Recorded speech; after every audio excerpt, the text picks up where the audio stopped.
罗曼·罗兰曾说，很多人在20岁、30岁的时候就死了，一过这个年龄，他们只不过变成了自己的影子，此后的余生不过在模仿自己中度过，日复一日，更机械、更装腔作势地重复他们有生之年的所作所为、所思所想、所爱所恨。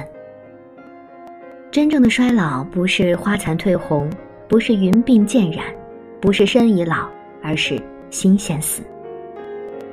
那么什么样的人不会衰老呢？有人说经常读书的人不会衰老，有人说有童心的人不会衰老，但在我看来，持续旅行的人也不容易衰老。王家卫在《一代宗师》里说，人这一生就是要见天地、见众生、见自己。旅行也是如此，在人生的不同阶段，旅行可以提供探索世界、洞见世事不同的角度。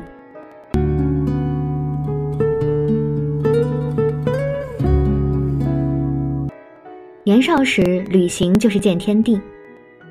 知乎作家遥远的地方有一个朋友吴姐，非常喜欢旅行。有一年，他们全家在关西机场换乘的时候，发生了骇人的一幕。因为家长们都需要拿行李，吴姐就让儿子多多先下车了。但就在他们准备下车的时候，门咔一下关上了，车缓缓向前驶去。看着站台上手足无措的儿子，吴姐顿时慌了神。在异国他乡，一个语言不通的小男孩会遭遇什么？想到这些，他不禁紧张的手心冒汗。到站后，他马不停蹄地搭上了返程的车，悬着的那颗心直到从窗户看到儿子的那一瞬间才落了下来。看到儿子左右张望的样子，吴姐哇一声就哭了出来。没想到儿子表现得很镇定，反而过来安慰起他来。吴姐问儿子，一个人在车站害不害怕？儿子回答，不害怕，因为我知道你们会回来接我的。作家表示，多多之所以能表现得如此淡定，是因为他父母从3岁开始就带他去旅行。从小，吴姐就教他自己提行李，教他买单。等年纪大一点，每次出国旅行，多多都会自己去办理登机牌。因为去过不同的国家，见惯了不同的人，所以遇到任何情况都不会慌张。我想，对不同的人而言，旅行有着不同的意义。带孩子出去旅行，不仅是出去赏风景，更是去见世面。在西藏见过了信仰，才不会任意妄为，对任何事物都没有敬畏之心。在东京见过了繁华，才不会被灯红酒绿的颓靡生活扰乱了心神。在巴黎见过了铁塔，才知道万丈高楼平地起的恒心和智慧。海明威说过，如果你足够幸运，年轻时候在巴黎居住过，那么此后无论你到哪里，巴黎都将一直跟着你。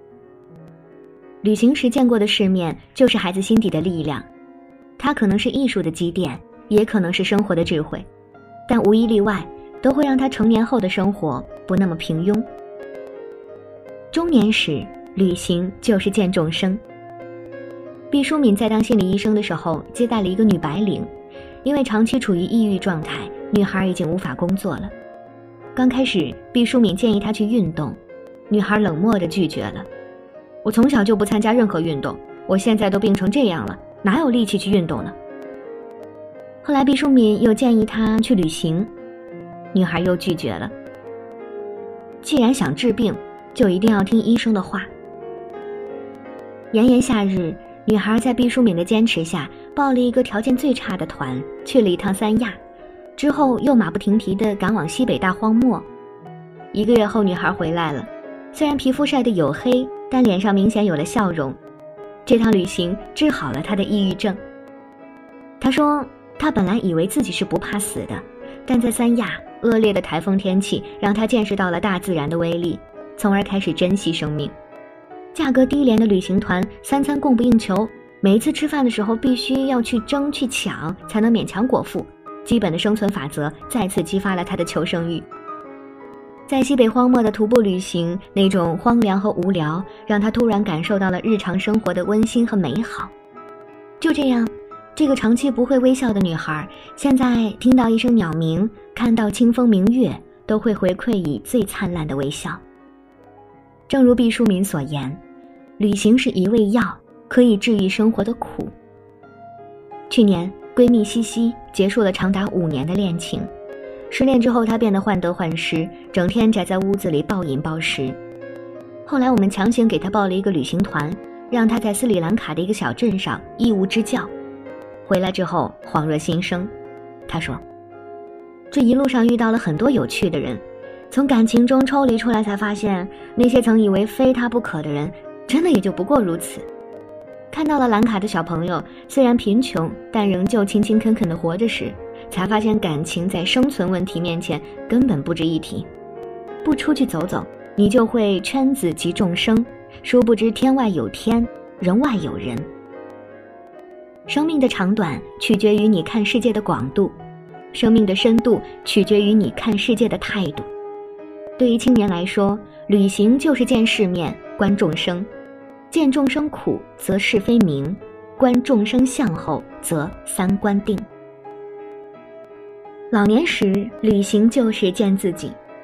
看过这样一个小短片，5个平均年龄81岁的老人，其中1个重听，1个得了癌症，3个有心脏病，每一个都有退化性关节炎。到了这个年纪，活着的意义到底是什么？失去妻子的老人一次次擦拭着妻子的照片，继续活着不过是为了思念。得了重病的老人绝望地看着医院的诊断报告，此时活着是为了活下去。被确诊为癌症的老人日复一日地吃着抗癌药，活着的意义是为了活更长。此时一个电话打了过来，他们得知又一个好友永远地离开了。那种一眼望得到头的绝望感，犹如一柄达摩克利斯之剑，死亡的阴影时刻笼罩在他们的生活中。一天早晨，几人聚在一起吃早茶的时候，其中一位老人突然打破了平静：“去骑摩托车吧！”他近乎嘶吼地说出了这几个字。瞬间，少年时的义气涌上心头。